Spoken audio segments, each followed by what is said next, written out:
Favara, allestimento nuziale al Castello Chiaramonte. In esposizione a cura di Antonio Milia sono gli abiti da sposa dal Settecento ad oggi.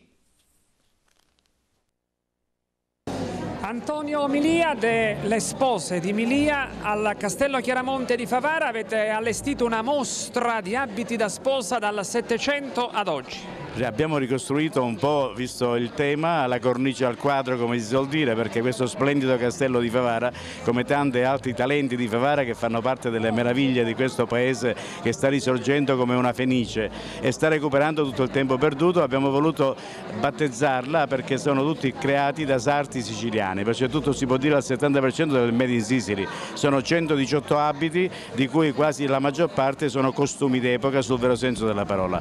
Al di fuori di questo abbiamo sorteggiato ieri un abito da sposa che ha vinto una ragazza di Favara, abbiamo aggiunto altri 2 premi e in tutto questo contesto, ecco, nonostante vendiamo emozioni, le emozioni ce l'hanno suscitata questo grande pubblico che ci è venuto a visitare. Perciò vi ringraziamo e Antonio Milia vi aspetta nel suo showroom di via Domenico Girillo 32 a Canicattì per dimostrarvi che al di fuori della qualità e creatività c'è la sorpresa del prezzo. Grazie.